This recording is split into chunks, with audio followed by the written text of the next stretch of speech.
Hello everyone, welcome back to Buried Files. Tonight we bring you 7 deeply disturbing true Washington State rainforest horror stories that will make you question what really lurks beneath the moss-covered canopy of the Pacific Northwest. These are not fictional tales, but real encounters shared by people who ventured into some of the wettest and most isolated temperate rainforests in North America. Each account has been meticulously gathered from first-hand testimonials and corroborated through witness statements and documented evidence. The ancient forests of Washington hold mysteries that defy rational explanation, and perhaps some things are better left undiscovered. If you enjoy genuine horror content that explores the darkness between the trees, subscribe to Buried Files and hit the notification bell so you never miss our latest investigations into the unexplained. After you listen to these haunting accounts tonight, we want to hear from you in the comments below about your own experiences with the unknown. Now settle in as we journey deep into the rainforests, where few dare to wander and even fewer return unchanged. Addison had never been particularly fond of solo hiking. The idea of venturing alone into remote wilderness had always struck her as unnecessarily risky, the kind of thing that sounded romantic in theory, but unsettling in practice. She preferred companionship on trails, the comfort of another voice to fill the silence between footsteps, another set of eyes to catch what she might miss. But the Hoh River Trail in Olympic National Park had been calling to her for years, appearing in photographs on social media feeds and travel blogs with such frequency that it felt almost inevitable. The images were always the same: massive moss-draped trees rising like ancient pillars, emerald undergrowth glowing in filtered sunlight, and the promise of solitude in one of the most unique ecosystems in the continental United States. Circa 2019, in late October, Addison finally made the decision. She had a long weekend free from work, her usual hiking partners were unavailable, and the weather forecast for the Olympic Peninsula showed a rare stretch of dry days. She loaded her backpack with essentials, drove the 3.5 hours from Seattle to the park, and arrived at the Hoh Rainforest Visitor Center just as the afternoon light was beginning to soften. The ranger on duty warned her that sunset would come early this time of year, especially beneath the dense canopy, and suggested she start early the next morning instead. But Addison had driven too far to wait, and she assured the ranger she would only hike a few miles before turning back. The trailhead was busier than she expected, even for a late October afternoon. Families with young children clustered near the hull of Moss's Loop, cameras clicking at every fantastical tree formation. Addison shouldered her pack and moved past them, following the signs for the Hoh River Trail proper. Within minutes, the crowds thinned, and within another half-mile, she was completely alone. The trail itself was not particularly isolated by Olympic National Park standards.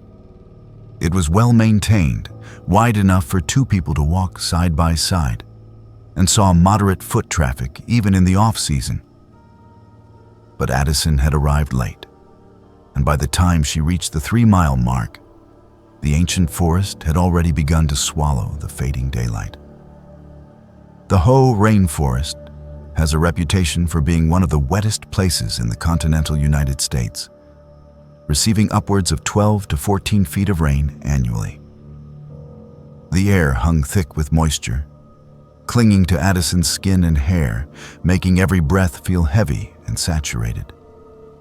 Massive Sitka spruces and western hemlocks rose like cathedral columns around her, their trunks wrapped in vibrant green moss that seemed to glow even in the dim light. Nurse logs, fallen giants slowly decomposing back into the earth, stretched across the forest floor, their surfaces covered in ferns, seedlings, and more moss. Everything was green, impossibly green, and alive in a way that felt almost overwhelming. Addison had read about the area's beauty extensively before making the trip, studied photographs, until she felt she knew every angle and perspective. But nothing had prepared her for how alive the forest felt, how it seemed to breathe around her with every step. The sound of the Hoh River was a constant presence somewhere to her right, a low rushing whisper that ebbed and flowed depending on the trail's proximity to the water. Bird calls echoed from high in the canopy, and occasionally she would catch the skittering of small animals in the underbrush. The forest was alive, yes, but it was also watching.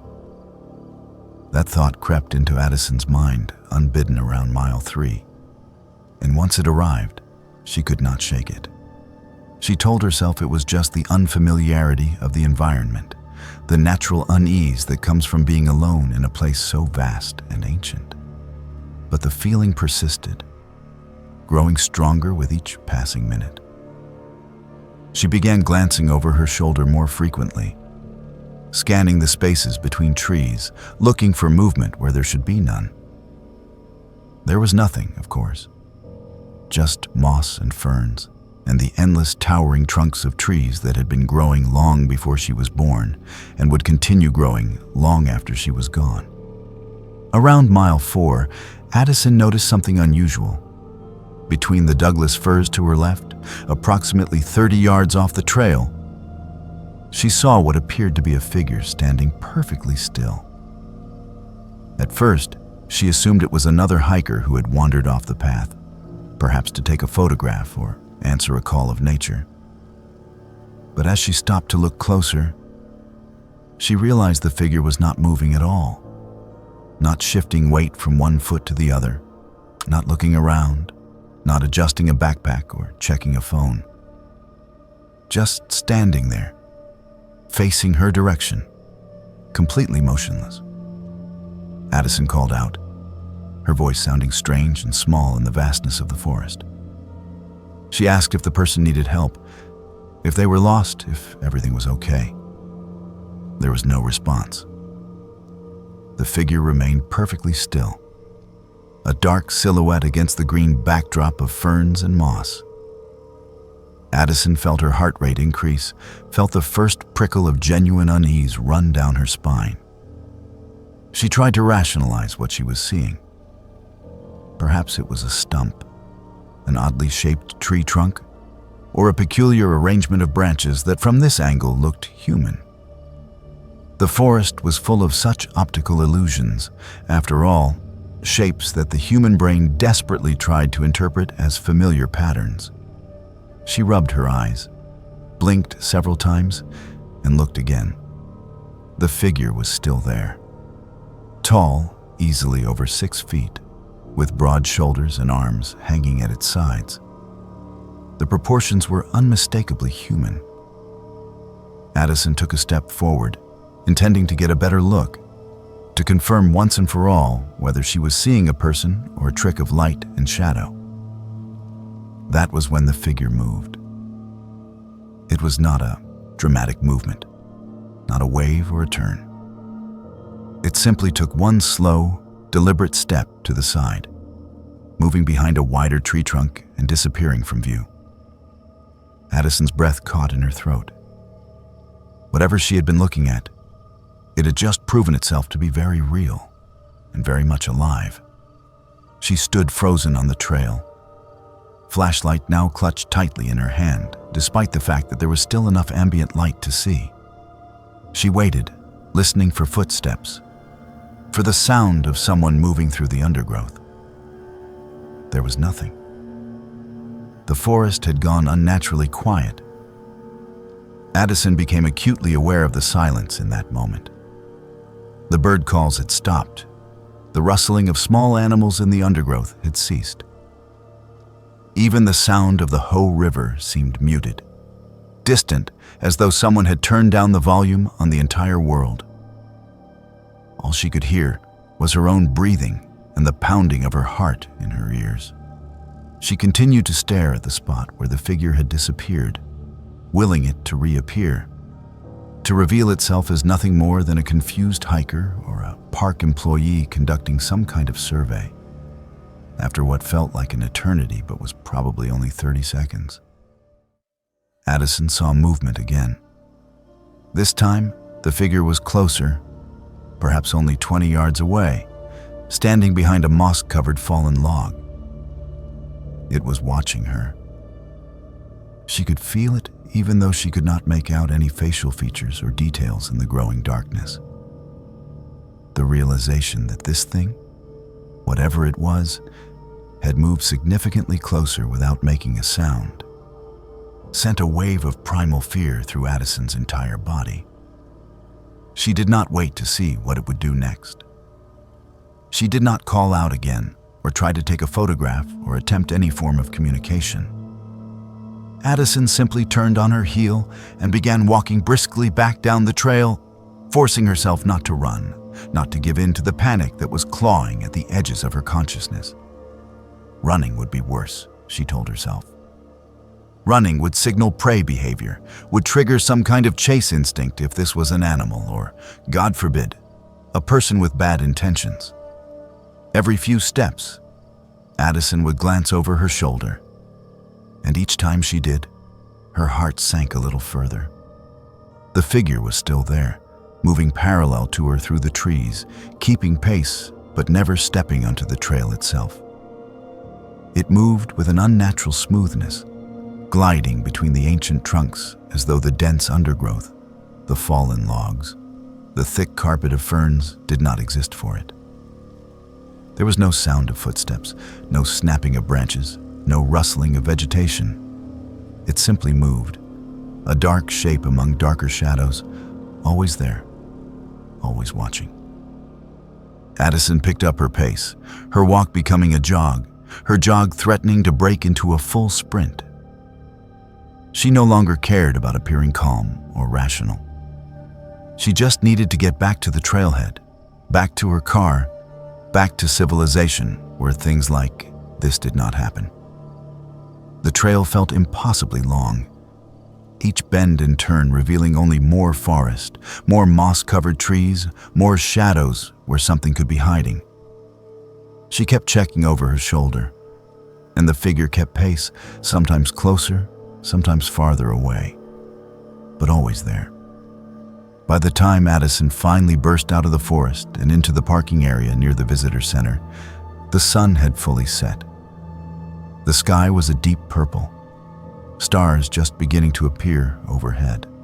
The parking lot was nearly empty, just her vehicle and one other car that presumably belonged to the ranger closing up the visitor center.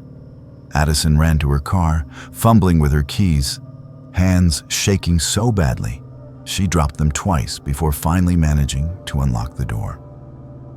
She threw herself into the driver's seat and immediately locked all the doors, gasping for breath, heart pounding so hard she thought she might be sick.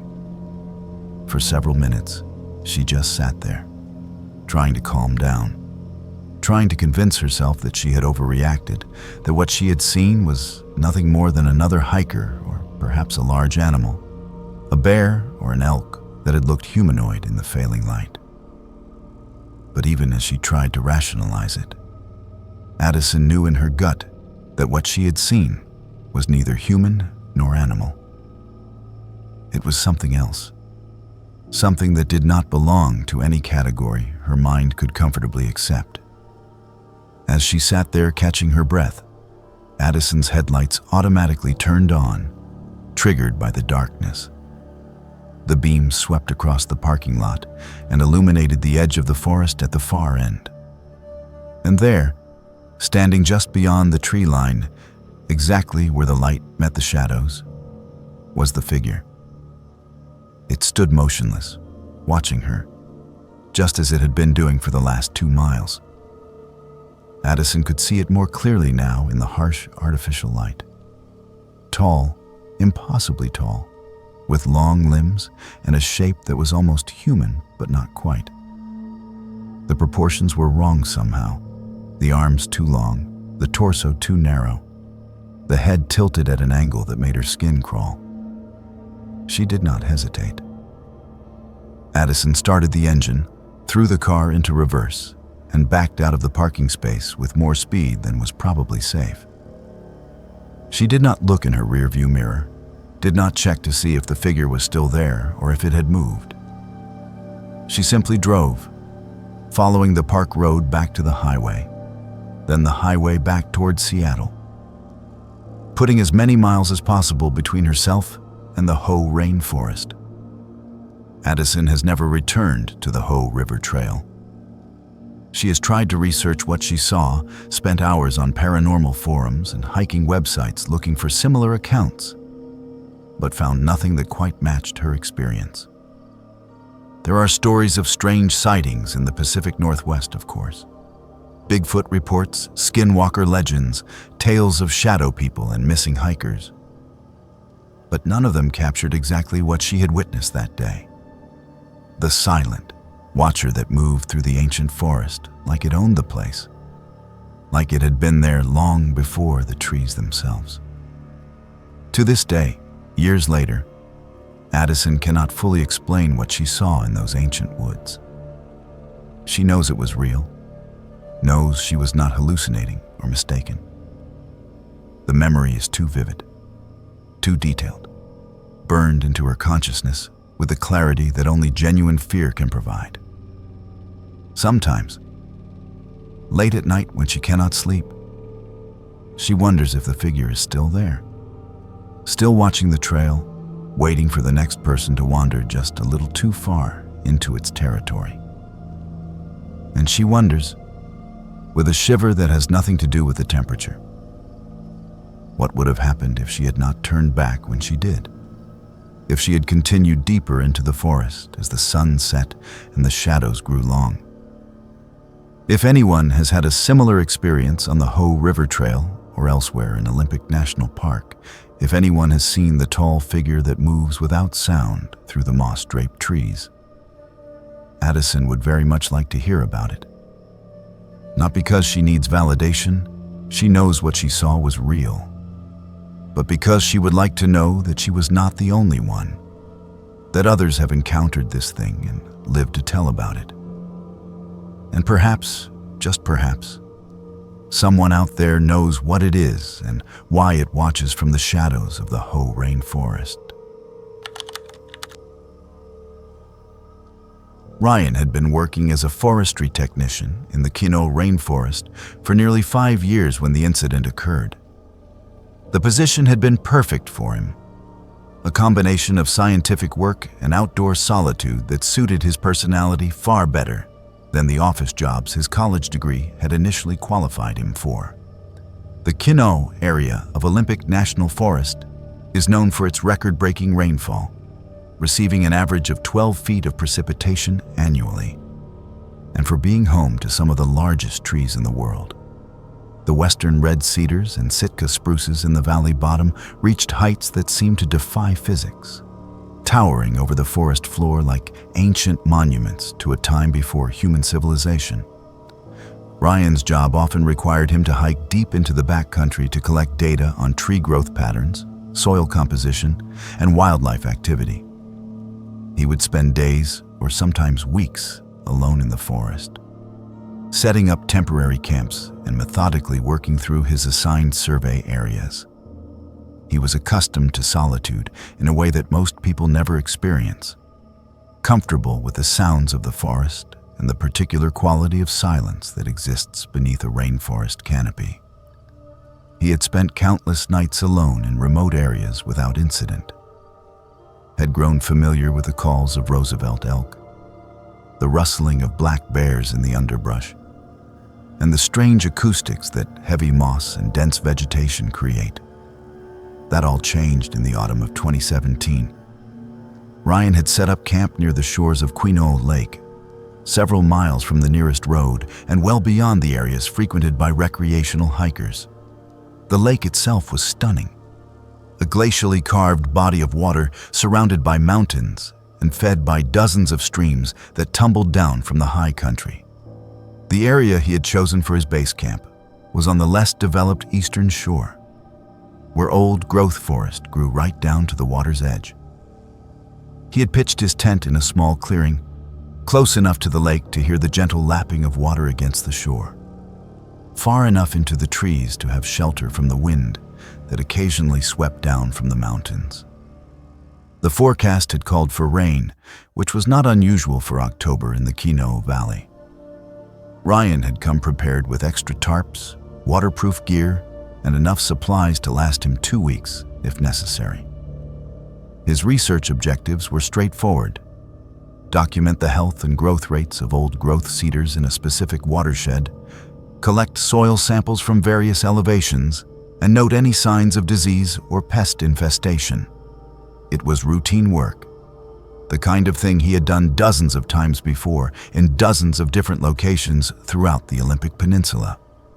On his second night at the lake, Ryan woke to the sound of voices. The experience was disorienting at first, that half-conscious state between sleep and wakefulness, where the mind struggles to place unfamiliar sounds in familiar contexts. At first, he thought it was other campers, though he had not seen anyone else in the area. And technically, this section of forest required special permits that limited the number of people allowed in at any given time. Ryan checked his watch. It was just past 2 in the morning, an unusual time for conversations in the backcountry. The voices were muffled, distant, but definitely human. They seemed to be speaking in conversation, though Ryan could not make out any distinct words. The sound had a strange quality to it, as though it was being filtered through water or heard from inside a building while the speakers were outside. He lay in his sleeping bag for several minutes, listening, trying to determine the direction and distance of the voices. They seemed to be coming from the direction of the lake, perhaps from the shore or from somewhere out on the water itself. Ryan unzipped his tent and looked around, shining his flashlight into the darkness. The beam cut through the light rain that had begun to fall, illuminating millions of tiny droplets suspended in the air. The voices stopped immediately, as though someone had flipped a switch. The sudden silence was almost more unsettling than the voices themselves. Ryan swept the flashlight beam across the campsite, into the trees, toward the lake. Nothing moved. There was no sign of anyone else in the area. Assuming he had imagined it, or that the wind had been playing tricks on him, Ryan went back to sleep.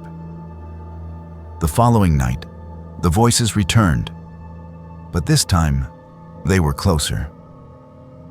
Ryan sat up in his sleeping bag the moment he heard them. Instantly awake, all thoughts of sleep evaporating. There were at least 3 distinct voices, maybe more, all speaking at once, but not to each other. It sounded like overlapping conversations, fragments of sentences layered on top of one another in a way that should not have been possible.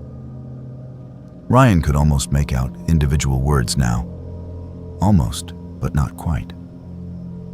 It was like listening to a radio station that was slightly off frequency, where you can hear that there are words being spoken but cannot quite tune in enough to understand them. He grabbed his flashlight and stepped outside his tent, pulling on his rain jacket as he went. The voices continued, coming from the direction of the lake, and now that he was outside and fully awake, Ryan was certain they were not a product of his imagination. He walked toward the shore, his boots squelching in the wet moss and mud that covered the forest floor. The rain had picked up, a steady drizzle that was typical for the area, and the droplets made soft pattering sounds as they hit the leaves and his jacket. But beneath that sound, the voices continued, growing louder as Ryan approached the water. He walked slowly, carefully, shining his light ahead of him and scanning the trees on either side. The forest at night is a different place than it is during the day. Familiar landmarks becoming strange and distorted, shadows taking on shapes that the rational mind knows are not real, but the primitive brain insists on interpreting as threats. Ryan had spent enough time in the woods to be comfortable with this transformation, but something about the voices made him uneasy in a way he had never experienced before. As he approached the shore, The voices grew louder, more insistent, but still incomprehensible. They seemed to be all around him now, coming from multiple directions at once. Ryan stepped out onto the narrow, rocky beach that bordered this section of the lake, the water lapping gently at his boots. He swept his flashlight beam across the surface of the lake, looking for boats or kayaks or any sign of other people. The lake was perfectly calm, its surface reflecting the beam of his light like dark glass. Then, abruptly, the voices stopped. Ryan stood alone in the darkness, his flashlight beam cutting through the rain, his breath coming faster than it should have been. The forest had gone completely silent. No wind, no animals, no sound of water against the shore. It was as though someone had placed the entire world inside a soundproof box. Ryan felt the hairs on the back of his neck stand up, felt a primal warning signal firing in some ancient part of his brain that existed long before humans developed language or rational thought. He swept the flashlight beam across the lake one more time, and that is when he saw them. Across the water, perhaps 50 yards away, were several pale figures standing at the edge of the opposite shore. They were humanoid in shape, but something about their proportions seemed wrong, off in a way that Ryan's mind struggled to process.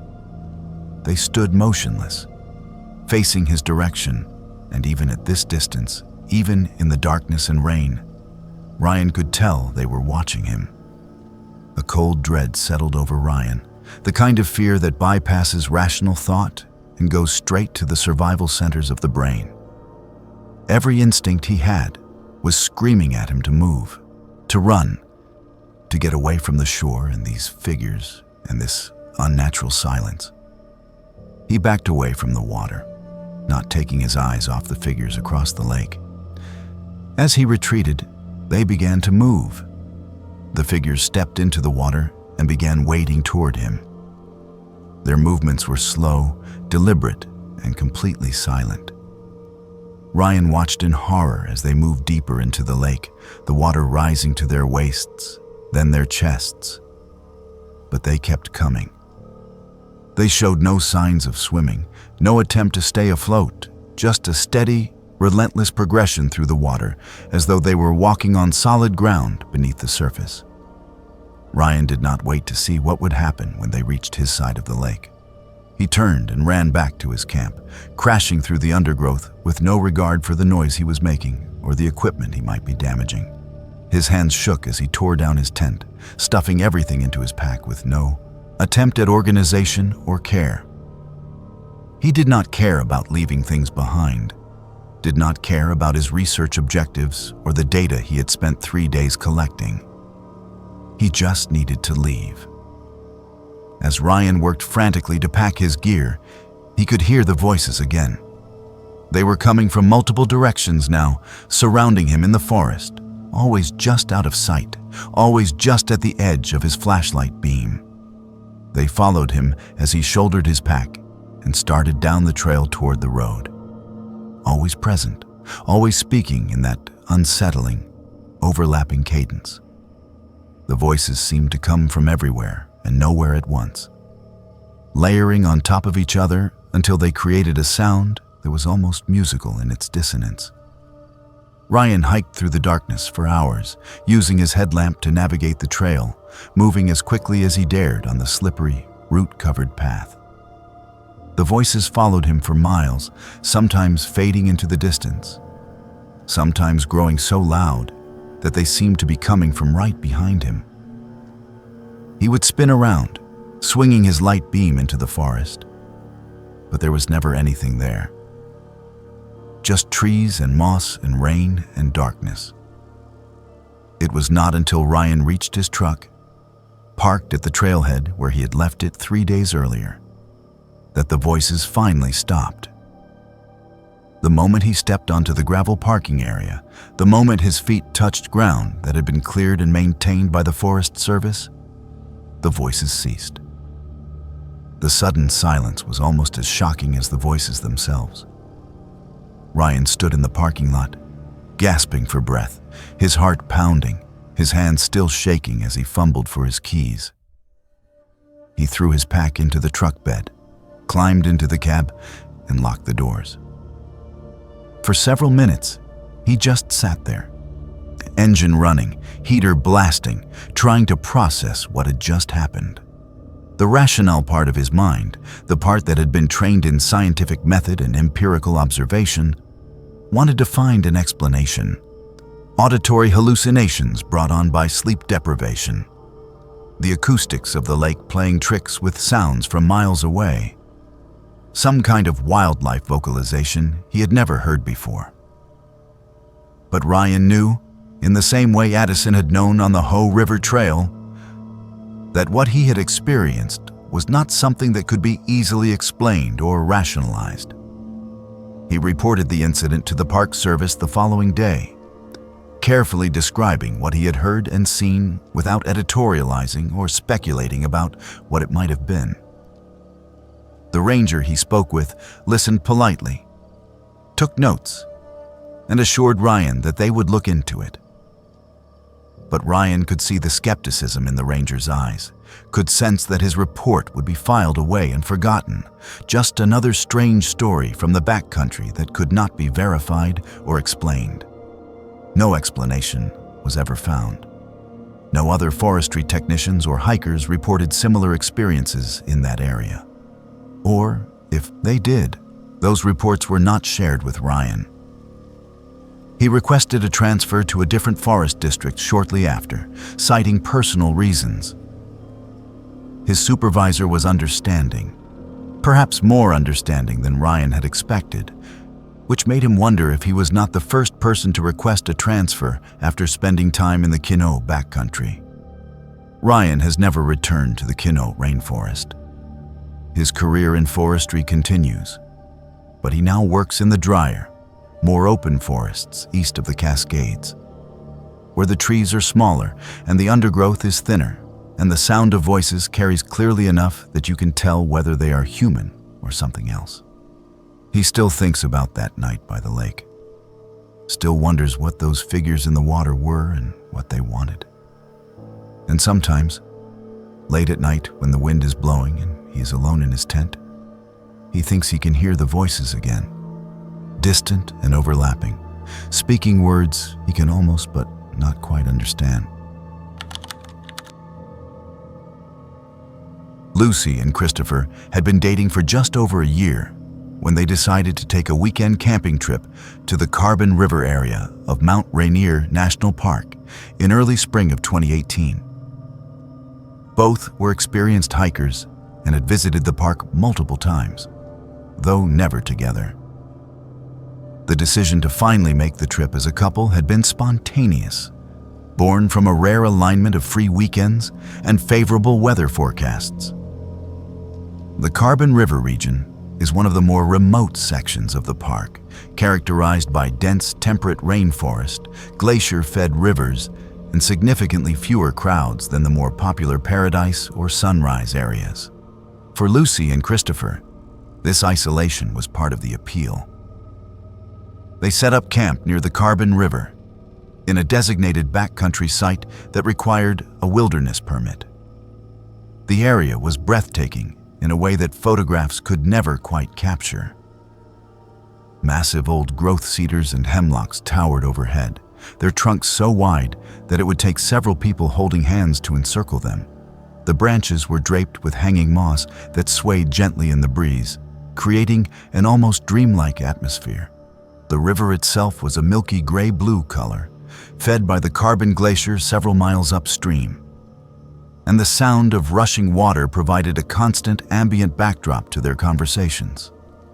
On their second day, after a morning spent exploring the maintained trails near their campsite, Lucy and Christopher decided to venture off trail. They were both confident in their navigation skills, carried GPS devices and compasses, and knew enough about leave no trace principles to minimize their impact on the pristine environment. They wanted to explore a section of forest that looked particularly ancient and untouched. a dense grove visible from one of the viewpoints, but not accessible by any maintained path.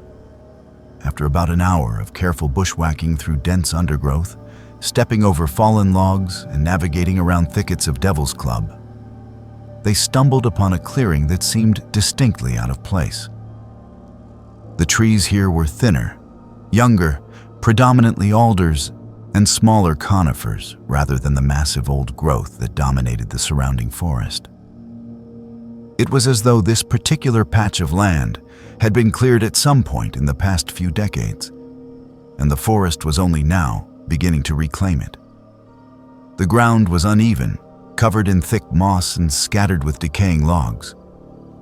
But there was something about the topography that caught Christopher's attention. In the center of the clearing were several mounds of disturbed earth, each roughly 6 feet long and 3 feet wide. The dimensions were too regular to be natural, too uniform to be the random work of erosion or animal activity.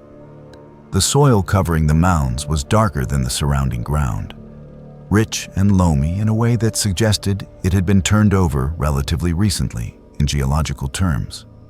Small saplings had begun to grow on top of some of the mounds, their roots digging into the disturbed earth.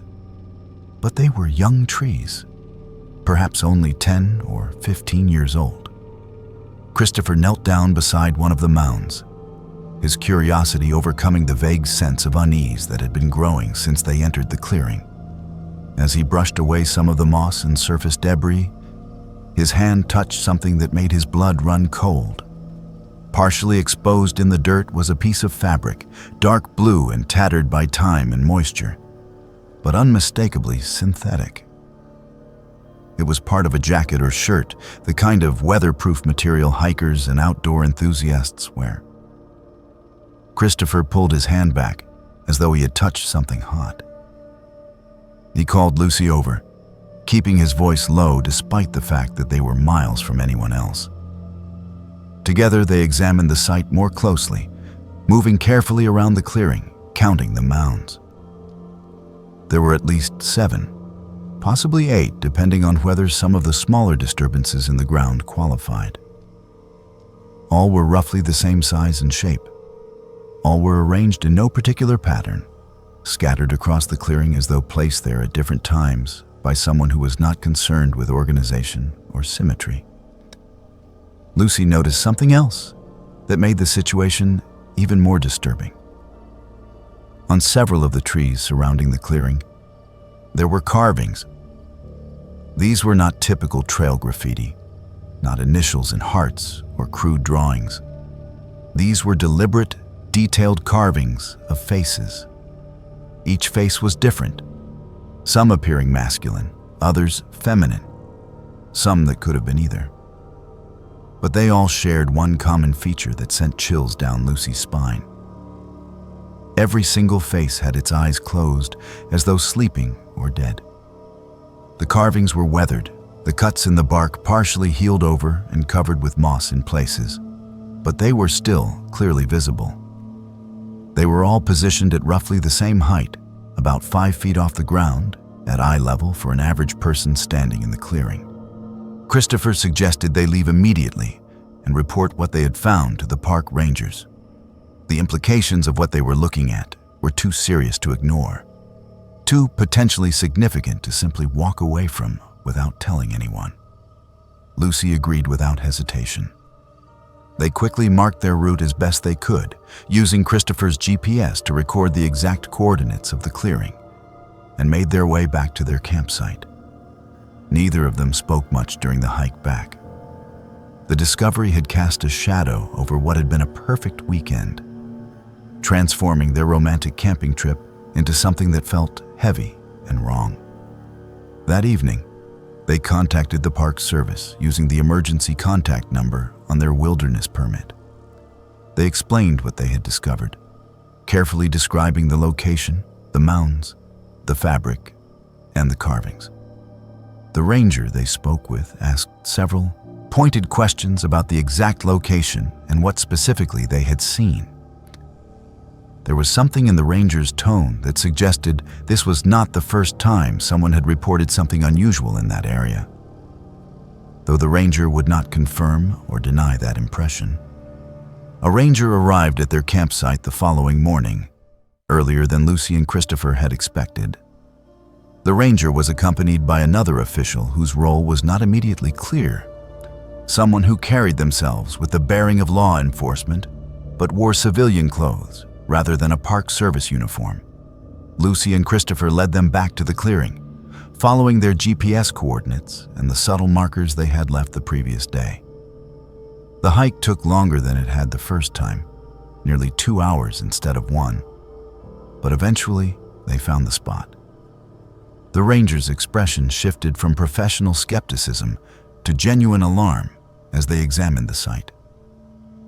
The second official immediately began taking photographs and making phone calls on a satellite phone. Within hours, the clearing was swarming with people. Forensics teams, more rangers, individuals and FBI windbreakers, all descending on this remote section of Mount Rainier National Park with an urgency that confirmed Lucy and Christopher's worst fears about what they had found. Over the following weeks, the story made regional news, though the details were carefully controlled by law enforcement. The mounds were indeed graves, and investigators uncovered the remains of multiple individuals who had been buried there over a span of at least a decade. The identities of the victims were never fully disclosed to the public, cited as part of an ongoing investigation. But reporters managed to connect the discoveries to several cold cases of missing persons in the Pacific Northwest. The investigation led to multiple arrests, though again, the specifics were kept confidential. Lucy and Christopher were commended by the Park Service for their discovery and their careful handling of the situation. They were told they had potentially brought closure to multiple families who had spent years not knowing what had happened to their loved ones. But the commendation felt hollow, tainted by the knowledge of what those mounds represented. Both Lucy and Christopher found themselves unable to enjoy the outdoors the way they once had. Every clearing looked suspicious. Every oddly placed tree or disturbed patch of ground made them wonder what might be hidden beneath the surface. They have not returned to Mount Rainier National Park since that weekend. The memory of those carved faces still appears in their nightmares, those closed eyes seeming to follow them even in sleep. Christopher has considered selling his camping equipment multiple times, has thought about finding new hobbies that do not involve venturing into remote wilderness areas. Lucy has been in therapy, working through the guilt she feels about being relieved.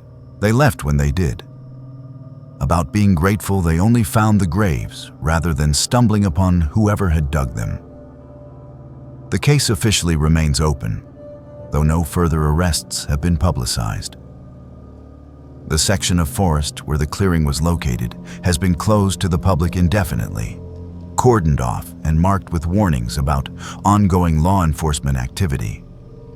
Local hiking forums occasionally discuss the incident, always in hushed tones, always with incomplete information.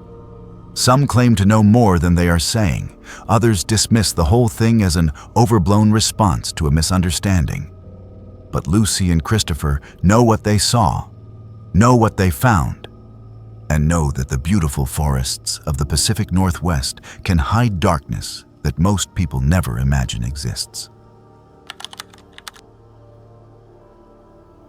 Penelope had moved to the small town of Forks, Washington in the summer of 2020, drawn by the promise of affordable housing and the quiet beauty of the Olympic Peninsula. The decision had been partially practical and partially romantic. Her job as a software developer allowed her to work remotely, and after years of living in overpriced apartments in Seattle, the idea of owning a house with actual land around it had been too appealing to resist. Forks is best known as the setting for the Twilight series. But beyond the vampire tourism that briefly peaks during summer months, it is fundamentally a logging town surrounded by some of the densest temperate rainforest in North America. The house Penelope purchased was a modest two-bedroom structure on the outskirts of town, backed by several acres of forest that technically belonged to her property, but felt more like borrowed wilderness.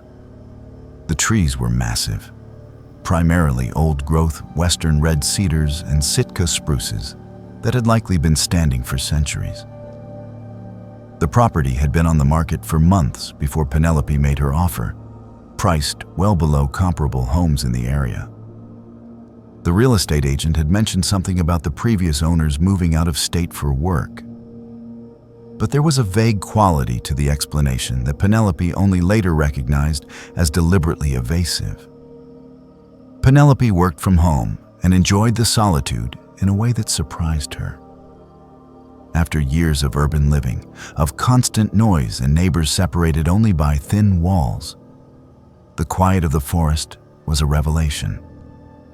She often took evening walks through the trails near her property, narrow paths that wound through the undergrowth and connected various homes in the area. The main trail was short, less than a mile, and looped back to her driveway. It became part of her daily routine, a way to decompress after hours spent staring at computer screens and participating in video conferences. One night in late November, Penelope was walking her usual route through a section of old-growth forest behind her house. November in Forks meant early darkness, rain that ranged from drizzle to downpour, and temperatures that hovered just above freezing. The trail was well maintained enough that Penelope felt comfortable walking it even after dark, though she always brought a flashlight and her phone. It was around 8 in the evening when she set out, later than usual but still within her comfort zone. The forest was already pitch black, the dense canopy blocking out whatever ambient light might have been provided by the moon or stars. She was about halfway through the loop, at a point where the trail ran parallel to a small creek, when her flashlight began to flicker. At first, Penelope thought it was just the batteries dying, a common enough occurrence that she always kept spares in her jacket pocket. But before she could stop to change them, the flashlight went out completely. She stood in absolute darkness, fumbling with the battery compartment, when she noticed something ahead of her on the trail. A faint glow, soft and bluish-white in color, roughly the size of a basketball. It was hovering about 3 feet off the ground, moving slowly along the trail away from her, as though it were being carried by an invisible person. The light had an ethereal quality to it, not harsh like a flashlight or warm like a lantern, but something else entirely. It seemed to emanate from within itself, a self-contained sphere of illumination that cast no shadows and created no reflection on the wet surfaces around it.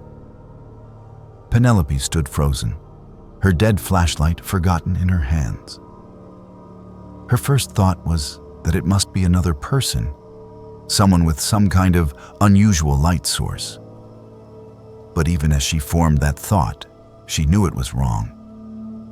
The light moved with a fluidity that did not match human walking patterns. It drifted, almost floating, maintaining a consistent height above the trail surface, even as the ground itself rose and fell. As Penelope watched, the light paused as if sensing her presence, as if considering what to do next. Then, slowly, deliberately, the light began to drift off the trail and into the forest.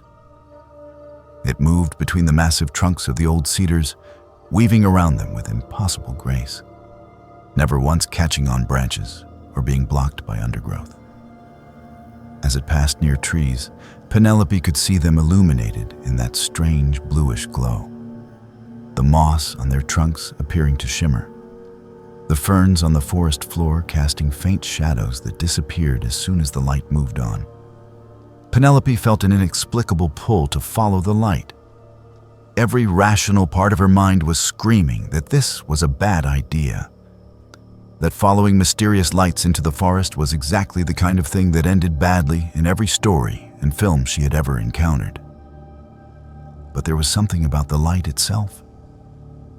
something in the way it moved that suggested not danger, but invitation. Against her better judgment, she stepped off the trail and into the undergrowth. The forest floor was soft beneath her feet, centuries of decomposed organic matter creating a spongy surface that absorbed sound and made walking almost silent. Penelope moved slowly, carefully, keeping her eyes fixed on the light ahead of her. It continued to drift deeper into the forest, always maintaining roughly the same distance from her. Close enough that she could follow, but far enough that she could never quite catch up. The light moved smoothly between the trees, over fallen logs that Penelope had to scramble across, around thickets of salal and Oregon grape that tore at her clothing. She had no idea how long she followed the light. Time seemed to lose meaning in the darkness, with only that blue-white glow to orient herself. It could have been 5 minutes or 50. Eventually, the light stopped in front of a particularly large western red cedar, one of those ancient giants whose trunk was so massive it would take several people holding hands to encircle it. Penelope approached cautiously, her heart pounding, unsure what she would find. As she got closer, she noticed something carved into the bark of the tree. The carving was old, the cuts in the bark partially healed over, but still clearly legible. It was a name, followed by a date from nearly 40 years earlier. Below the name was a short message, carved in letters that had been carefully, deliberately formed. The message read simply, "I am still here." Penelope stood before the tree, reading and rereading those 4 words, trying to understand what they meant. The light remained motionless beside her, illuminating the carving, making sure she could see every detail. Before she could process what she was looking at, before she could pull out her phone to take a photograph or record the exact location, the light suddenly shot upward into the canopy. It moved with incredible speed, streaking through the branches like a comet, and then vanished completely, plunging the forest back into absolute darkness. Her flashlight flickered back to life in her hand, the beam cutting through the darkness as though it had never failed. Penelope stood alone in the forest, heart racing, surrounded by trees and shadows and the distant sound of the creek.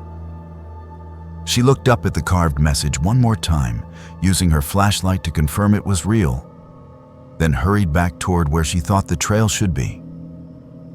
She navigated by memory and the dim beam of her light, stumbling over roots and pushing through underbrush, until finally she found the familiar packed dirt of the trail. She practically ran the rest of the way back to her house.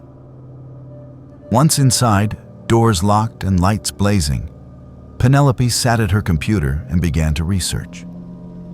She typed the name from the carving into search engines, adding Forks, Washington, and missing person to the query. It took less than 10 minutes to find what she was looking for. The name belonged to a young man who had gone missing in the area in the early 1980s. He had been a logger, working in the forests around Forks, and had simply failed to return home one evening after his shift. Search parties had combed the area for weeks, but his body was never found.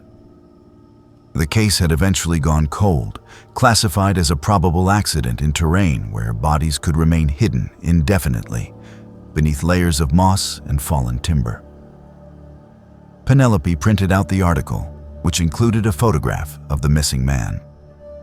He had been 24 years old when he disappeared, younger than Penelope was now.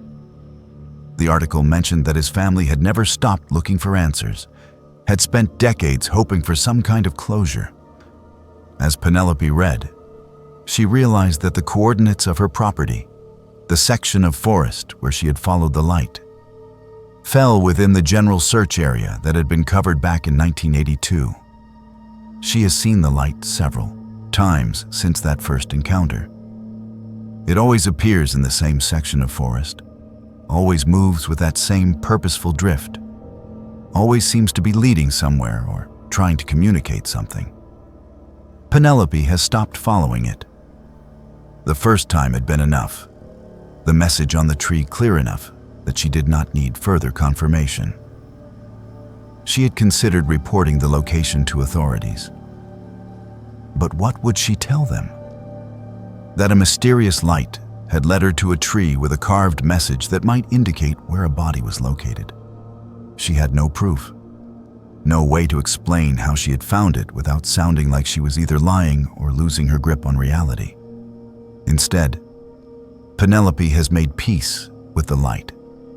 She thinks of it as a kind of guardian, a remnant of the young logger who disappeared so long ago, still trying to make his presence known, still hoping that someone will find what is left of him and bring closure to the family that never stopped searching.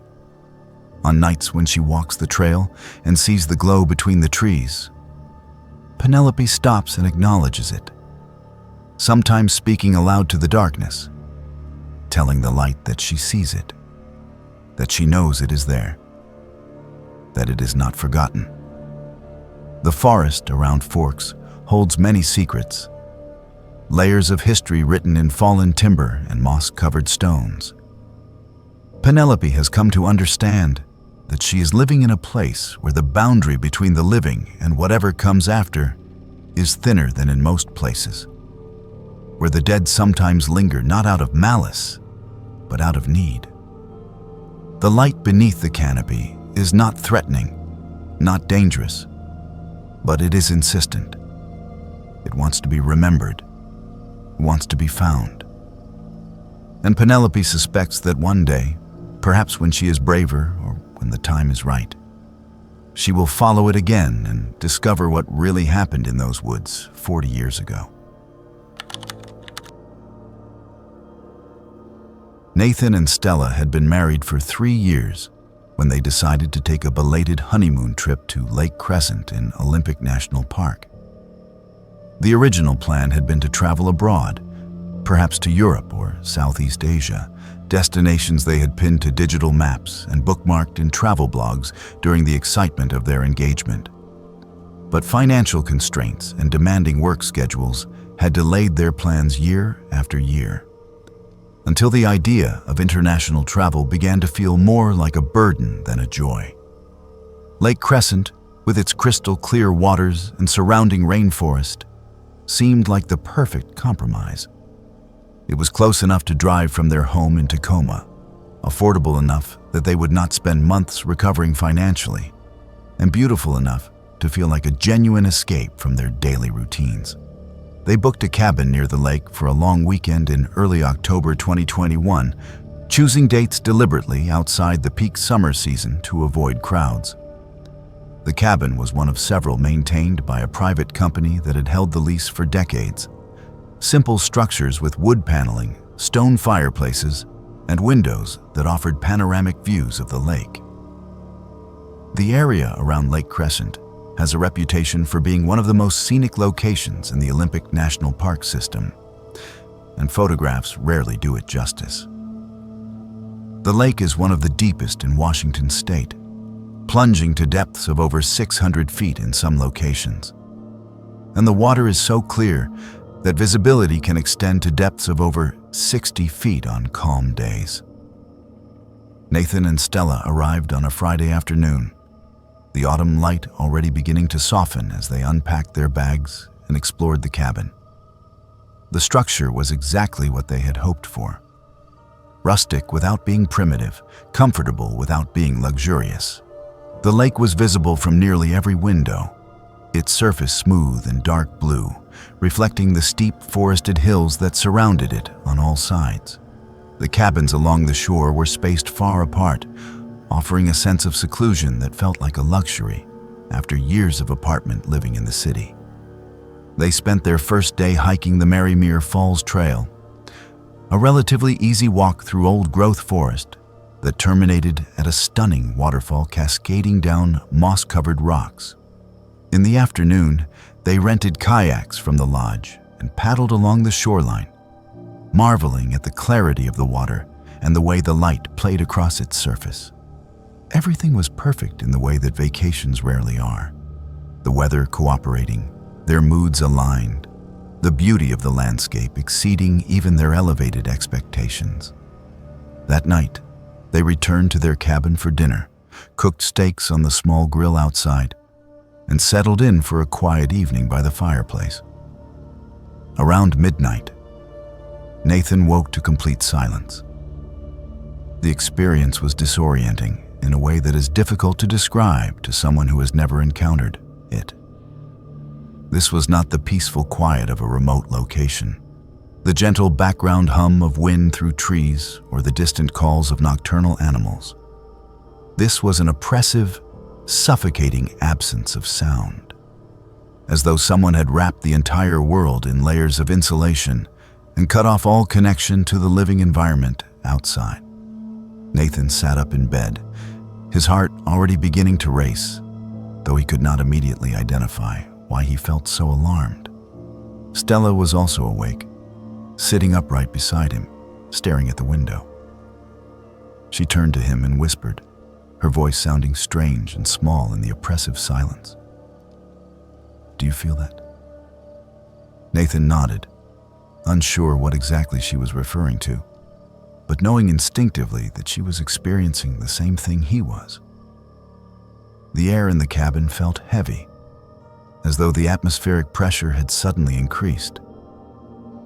It was difficult to breathe, each inhalation requiring more effort than it should, and a sense of overwhelming dread settled over them both like a physical weight.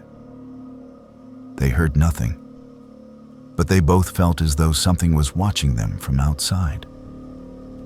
It was not a vague sensation or an overactive imagination. It was a certainty, as undeniable as the temperature or the texture of the blankets they clutched in their hands. Nathan got out of bed slowly, moving as quietly as possible, though he could not have explained why stealth seemed important. He walked to the window and peered through the curtains, carefully, as though whatever was outside might notice the movement and react. The view from the window revealed nothing unusual. The lake was barely visible in the darkness, a slightly lighter shade of black against the surrounding forest. No lights, no movement, no indication that anything was out there at all. But Nathan could feel eyes on him, could sense a presence so strongly that his skin erupted in goosebumps, and the hairs on the back of his neck stood at attention. Stella suggested they lock all the doors and windows, which they did immediately, moving through the cabin as quietly as possible and checking every possible point of entry. The front door was already locked, as was the back door, but they tested them again anyway, needing the reassurance of feeling the resistance of the locks beneath their hands. The windows were more complicated. Several of them did not have locks, just simple latches that could be opened from outside if someone really wanted to. Nathan found himself testing each one multiple times, pushing against the frames to make sure they were secure, trying to calculate whether they would hold if something tried to force its way in. The rational part of his mind kept insisting that this was ridiculous, that there was nothing outside, that they were safe in a cabin maintained by a reputable company in a national park. But the primitive part of his brain, the ancient survival mechanisms that had kept human beings alive for millennia, was screaming that they were in danger. The hours between midnight and dawn were the longest of their lives. Nathan and Stella sat together on the couch, unable to sleep, unable to shake the sensation that something was waiting just outside. They spoke in whispers when they spoke at all, as though raising their voices might attract whatever attention they were trying to avoid. The silence persisted, that unnatural absence of sound that seemed to press against their ears and make them ring with phantom noises.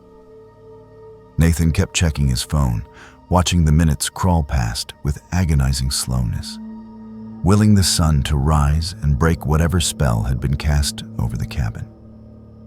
At one point, perhaps around 2 or 3 in the morning, Nathan thought he heard footsteps on the porch. They were slow and deliberate, the creak of wood under weight, moving from one end of the structure to the other. He looked at Stella, saw that she had heard it too, saw the fear in her eyes that he knew was reflected in his own. He stood and moved to the window again, looked out at the porch, and saw nothing. No person, no animal, no explanation for the sound they had both clearly heard. The footsteps stopped as suddenly as they had started, leaving only that oppressive silence behind. Stella claimed she saw a shadow pass by the window later, a darker shape moving against the darkness outside. She grabbed Nathan's arm and pointed, but by the time he looked, there was nothing there. They remained frozen on the couch, holding each other, listening for sounds that never came, watching for movement that never materialized. The worst part was not knowing what they were afraid of, not being able to see or identify the source of their terror. If there had been a bear outside or a person trying to break in, at least they would have known what they were dealing with. But this was something else, something that existed just beyond perception, something that made itself known through absence rather than presence. When the first light of dawn finally broke, the oppressive silence lifted as suddenly as it had arrived. The change was instantaneous and dramatic, like someone flipping a switch. Birds began to sing, their calls tentative at first, and then growing in confidence and volume. The wind picked up, rustling through the trees and creating the soft background noise that Nathan and Stella had not realized they missed until it returned. The forest came back to life around them, and with it, the crushing weight of dread lifted from their chests. They could breathe normally again, could think clearly again, could move without feeling like they were being watched. Nathan and Stella packed their belongings immediately, moving quickly and efficiently, not discussing whether they would stay or leave because the decision was obvious to both of them. They were out of the cabin within 30 minutes, loading their car with hands that still shook slightly, glancing back at the structure as though expecting to see something standing in the windows or on the porch. The drive back to Tacoma was mostly silent, both of them processing what they had experienced, both of them trying to make sense of something that defied rational explanation.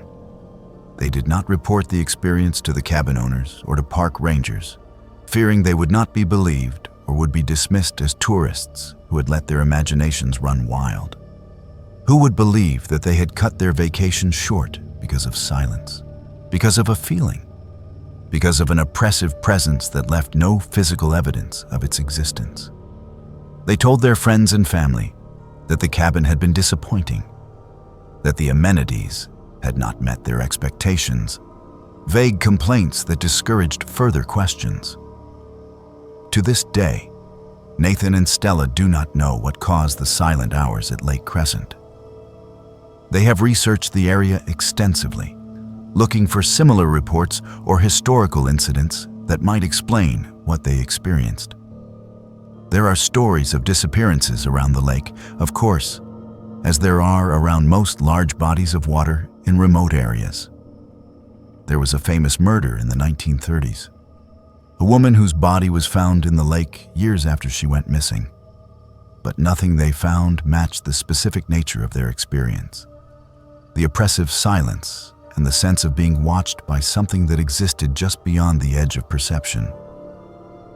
Both agree they will never return to Lake Crescent.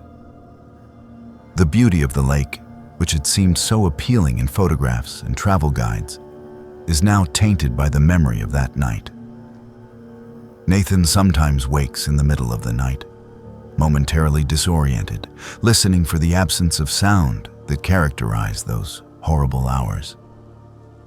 Stella has developed a habit of checking locks multiple times before bed, a behavior she never exhibited before their trip. They carry the experience with them, a shared trauma that has become part of their relationship in ways both spoken and unspoken. The forest around Lake Crescent continues to draw visitors who come for the hiking, the kayaking, the stunning views, and the promise of wilderness solitude. The cabins along the shore are booked months in advance during peak season. Nathan and Stella wonder sometimes if anyone else has experienced what they did. If other guests have felt that oppressive presence and that unnatural silence. They wonder if anyone would believe them if they shared the full truth of what happened. And they wonder, though neither of them voices this thought aloud, whether whatever was outside that cabin is still there, still waiting, still watching for the next people who make the mistake of staying past midnight. Christian had grown up hearing stories about the forests around Snoqualmie Pass. His grandmother, who had been part of the Snoqualmie tribe, told him tales of spirits that lived in the old-growth forests, guardians of the land who did not always take kindly to outsiders. She would sit with him on the porch of her small house on the reservation, speaking in a mixture of English and the Salish language that fewer and fewer people understood with each passing generation. She warned him never to disrespect the forest, never to take more than he needed, and never to wander alone after dark. The stories she told were not the sanitized versions found in children's books, but older tales, darker ones, with consequences that lasted lifetimes. Christian had always dismissed these stories as folklore, the kind of cautionary tales meant to keep children from getting lost in the woods or to preserve cultural traditions that might otherwise be forgotten. He was a practical person, someone who believed in things that could be measured and observed and explained through science. The supernatural had no place in his worldview, and he had spent most of his adult life gently but firmly disagreeing with his grandmother whenever she brought up the old stories. That changed in the winter of 2016. Christian was an avid snowshoer and often explored the backcountry trails around Snoqualmie Pass during the winter months. The area is easily accessible from Seattle, less than an hour's drive on Interstate 90, and offers hundreds of miles of trails that wind through forests and climb into alpine terrain. Christian had been snowshoeing in the area for years, had explored dozens of different routes, and felt comfortable with the terrain and the risks involved.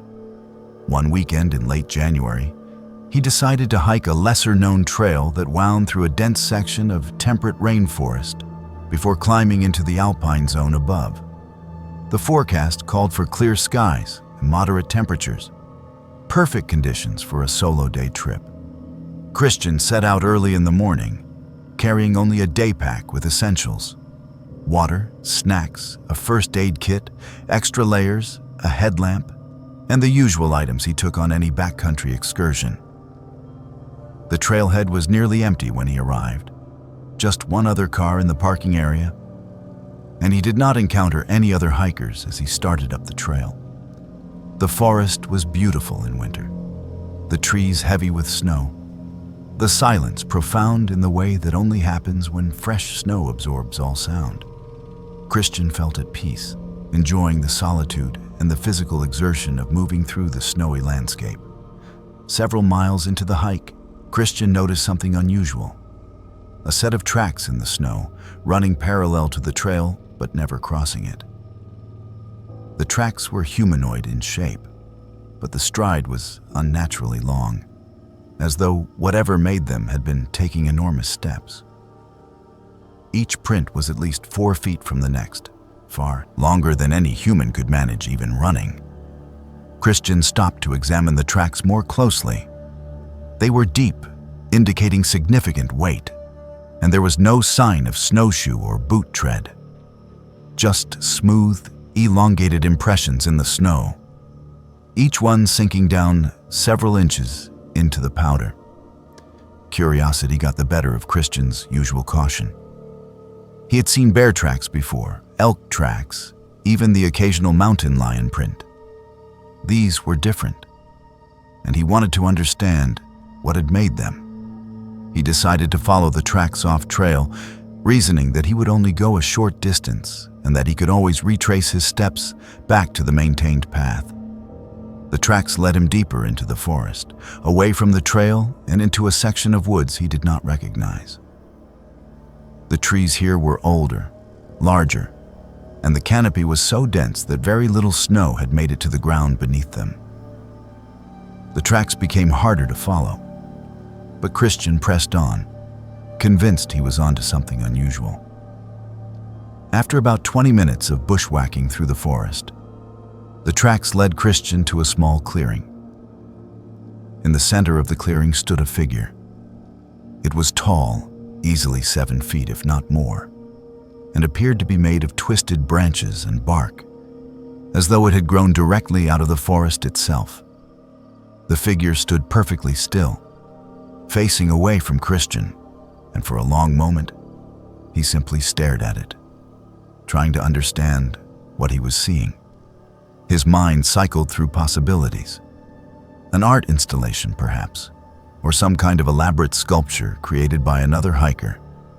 But the clearing was miles from the nearest road, deep in backcountry that saw very little traffic. Then, slowly, the figure turned its head to look at Christian.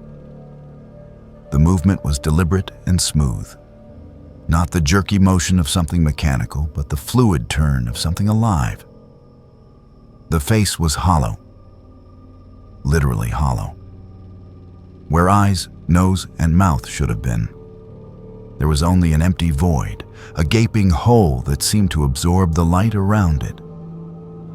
Christian felt a wave of primal fear wash over him, the kind of terror that bypasses rational thought and triggers every survival instinct the human body possesses. His heart began to race, his breathing became shallow, and his hands started to shake. Christian took a step backward, and the figure took a step toward him.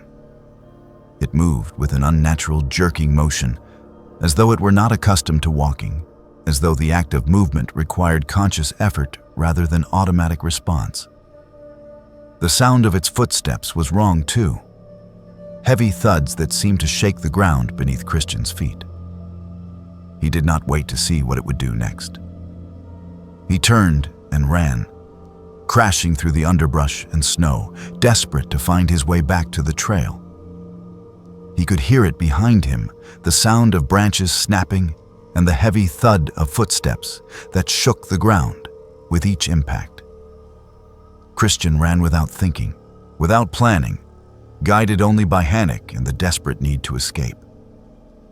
Trees whipped past him, branches caught at his clothing and scratched his face, but he did not slow down. The sounds behind him grew louder, closer, and Christian was certain that whatever was chasing him would catch him at any moment. Then, suddenly, his feet hit the packed snow of the trail. The moment he crossed onto the maintained path, the sounds behind him stopped. Christian spun around, gasping for breath, and saw nothing. The forest was silent once more, peaceful and still, as though nothing had happened. He stood on the trail for several minutes, waiting for his heart rate to slow, listening for any indication that the figure was still out there. There was nothing. Just trees and snow and the gentle whisper of wind through the branches. Christian hiked out of the back country as fast as he could manage, practically running down the trail toward the trailhead. He did not stop to rest, did not pause to take photographs or enjoy the scenery.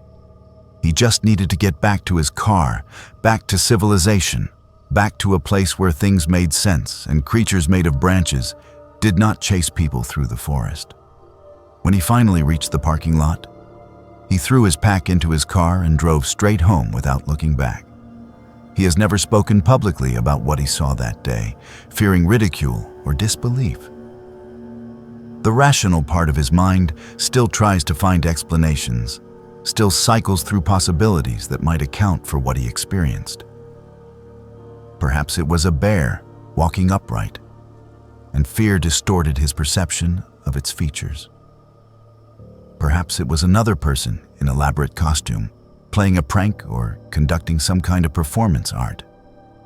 Perhaps it was hallucination brought on by dehydration or altitude or some other physical factor he had not accounted for. But Christian knows, in the same way that everyone who has encountered something genuinely inexplicable knows, that none of these explanations are true. What he saw in that clearing was not human and was not animal. It was something else, something that exists in the spaces between what we understand and what we refuse to acknowledge. He did call his grandmother after the incident, something he had not done in months. He apologized for not taking her warning seriously, for dismissing the stories she had told him throughout his childhood as mere folklore or superstition. His grandmother was silent for a long time after he finished describing what had happened. Then she said simply that he was lucky to have made it back, that the Hollow Man was one of the old spirits, and that it did not tolerate trespassers in its territory. She told him that his ancestors had known these spirits, had respected them, and avoided the places where they dwelled. The fact that Christian had survived the encounter meant that the spirit had chosen to let him go, had allowed him to return to the human world with a warning rather than keeping him in the forest forever. Christian has not returned to Snoqualmie Pass. He sold his snowshoes and most of his winter camping equipment shortly after the incident, finding excuses whenever friends invited him on backcountry trips. He no longer dismisses the stories his grandmother told him as folklore or cultural mythology. He understands now that there are things in the forests of the Pacific Northwest that predate human habitation, spirits and entities that exist outside the boundaries of what modern science acknowledges as possible. The Hollow Man is real, or at least as real as anything can be when it exists in the liminal spaces between belief and experience. And Christian knows that if he ever ventures back into those old growth forests, if he ever steps off the maintained trails and into the territory where the old spirits dwell, he may not be allowed to leave a second time. Leah and Landon had been close friends since college and had made it a tradition to take an annual hiking trip together. The tradition had started almost accidentally during their sophomore year, when a planned group camping trip fell apart and only the two of them showed up at the designated meeting place. What could have been a disappointing weekend turned into one of the best experiences of both their lives, and they had repeated the ritual every year since. Sometimes other friends joined them, but more often it was just the two of them, escaping their busy lives in Portland for a weekend of trails and campfires, and the kind of honest conversation that only happens when you are miles from civilization.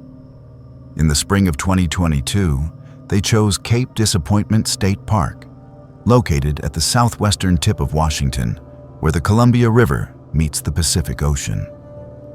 The park is known for its dramatic coastal cliffs, historic lighthouses, and dense coastal rainforest. It also has a darker history, having been the site of numerous shipwrecks over the centuries. The Columbia River Bar, the area where the river meets the ocean, has earned the nickname Graveyard of the Pacific, due to the treacherous conditions that have claimed hundreds of vessels and thousands of lives since the early days of European exploration. Leah and Landon arrived on a Friday afternoon, driving north from Portland in Leah's aging Subaru. The weather was overcast, which was typical for the region, and a thick fog rolled in from the ocean as evening approached. They set up camp at one of the park's designated sites, a small clearing surrounded by Sitka spruce and shore pine, close enough to the ocean that they could hear the constant roar of waves crashing against the cliffs below. The sound was both soothing and slightly unsettling, a reminder of the raw power of nature that existed just beyond their small circle of tents and camping gear. On their first night, after setting up camp and eating a simple dinner of freeze-dried meals and energy bars, Leah and Landon decided to hike one of the coastal trails. They were hoping to catch a glimpse of the sunset through the fog, though the visibility was so poor that it seemed unlikely. The trail wound through a section of coastal forest, with trees that had been shaped by constant wind into twisted, stunted forms. The sound of waves was a constant companion, sometimes loud and immediate, sometimes distant and muffled, depending on the terrain. About a mile into the hike, Landon stopped and pointed to something off the trail. It was a small, weathered wooden cross, half buried in the moss and ferns that carpeted the forest floor. There was no name or date carved into the wood, just the cross itself, gray and weathered by years of exposure to the elements. Leah suggested it might be a memorial for someone who had died in the area, perhaps a shipwreck victim or a hiker who had fallen from the cliffs. They took a photograph of the cross, both feeling slightly uneasy about disturbing what was clearly meant to be a memorial, and continued on. As they walked, Leah began to notice more crosses. They were scattered throughout the forest, dozens of them, all identical in size and shape.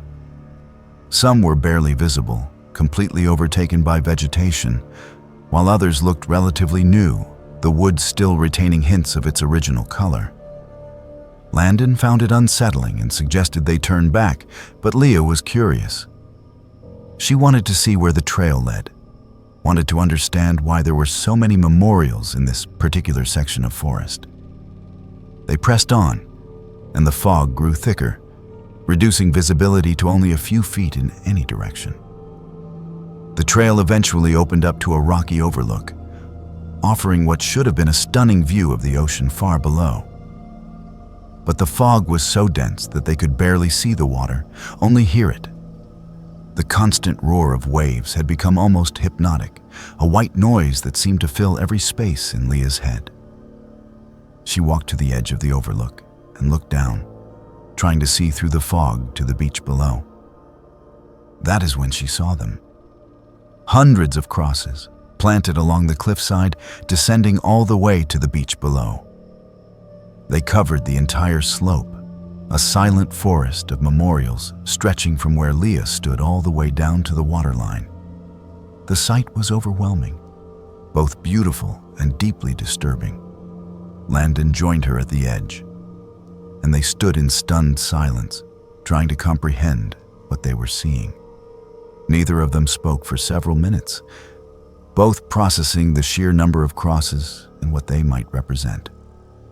Leah pulled out her phone to take a picture, wanting to document this strange discovery. But the battery was dead. She looked at the screen in confusion, certain she had charged it fully that morning. Landon checked his phone and found the same thing. Both devices were completely drained, despite having been at full charge less than an hour earlier. The coincidence felt ominous, and Leah suggested they head back to camp. But as they turned to leave, she realized something that made her skin crawl. She could no longer hear the ocean. The constant roar of waves that had been their companion throughout the entire hike had stopped, replaced by an eerie, oppressive silence. Landon grabbed her arm and pointed toward the trail. Standing at the edge of the forest, barely visible in the fog, was a figure. It was tall and gaunt, dressed in what looked like old-fashioned clothing, possibly from the early 1900s. Dark coat, wide-brimmed hat, everything covered in a fine layer of what might have been salt or frost. The figure did not move, did not speak, just stood there watching them. Leah and Landon backed away slowly, moving along the cliff edge to avoid getting closer to the figure. As they moved, more figures began to emerge from the fog, surrounding the overlook. There were at least a dozen of them, all standing motionless, all watching. Each one was dressed in period clothing, each one gaunt and pale, each one standing with the same eerie stillness. Leah could feel panic rising in her chest, could hear Landon's breathing becoming rapid and shallow beside her. He whispered that they needed to run, and they did. They sprinted back down the trail, not caring about the uneven terrain or the roots and rocks that threatened to trip them. The figures did not follow, did not move at all, but Leah swore she could feel their eyes on her the entire time.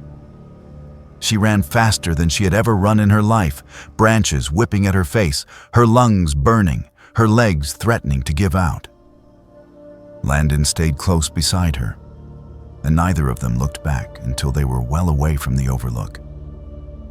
They made it back to their campsite in record time, both of them gasping for breath, shaking from adrenaline and fear. They did not discuss whether to stay or leave. Without speaking, they began packing their gear, throwing everything into their packs with no regard for organization. They were out of the campsite within 20 minutes, loading everything into Leah's car and leaving the park that same night. The drive back to Portland was mostly silent, both of them trying to process what they had seen, both of them afraid to voice their thoughts aloud. The following day, after a sleepless night, Leah tried to research the crosses she had seen. She searched online for information about memorials at Cape Disappointment, looked through historical records and park documentation, but could find nothing. There was no mention of hundreds of crosses on the cliffs, no explanation for what they might represent. She even called the park office to inquire, describing what she had seen as carefully as possible. The ranger she spoke with claimed there was no trail matching her description in that area of the park, no overlook where she described, no memorial site with crosses. Leah pulled up the park map on her phone, trying to trace the route they had taken. But the trail did not appear on any official documentation. It was as though the path they had hiked simply did not exist, according to the Park Service. She showed the map to Landon, who confirmed that he remembered the same route, the same landmarks. But according to every official source they could find, that section of the park did not have a maintained trail, and certainly did not have a memorial site with crosses.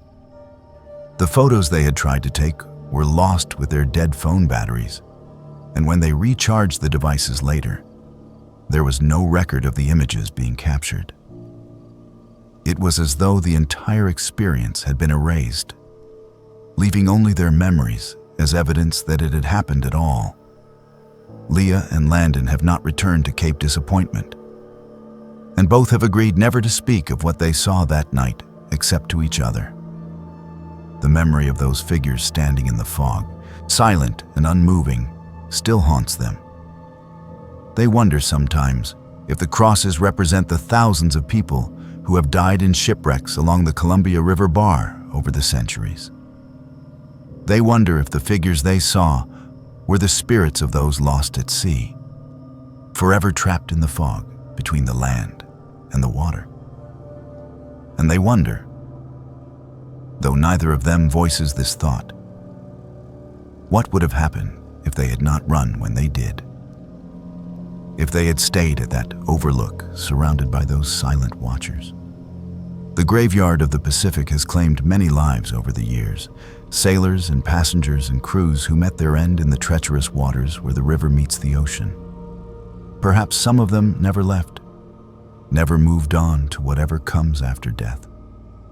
Perhaps they remain there still, standing watch over the crosses that mark their passage, waiting for something or someone that will never come. Leah and Landon do not know the answers to these questions, and they are not sure they want to know. What they do know is that Cape Disappointment lives up to its name in ways that have nothing to do with the geography or the weather. It is a place where the boundary between the living and the dead seems thinner than elsewhere, where the past refuses to stay buried, where fog can hide things that should not exist but do. They have shared their story with a few close friends, always carefully, always watching for signs of disbelief or dismissal. Most people react with polite skepticism, suggesting they saw trees in the fog or that exhaustion played tricks on their minds. But Leah and Landon know what they saw was real. They carry the memory with them, a shared trauma that has changed the way they view the world and the places they choose to explore. Their annual hiking tradition continues, but they are more careful now about where they go, more aware that some places hold darkness that no amount of natural beauty can completely obscure. The Washington coast remains one of the most stunning landscapes in North America, but for Leah and Landon, it will always be tinged with the memory of that foggy evening when they stumbled into something that defied explanation and escaped with their lives.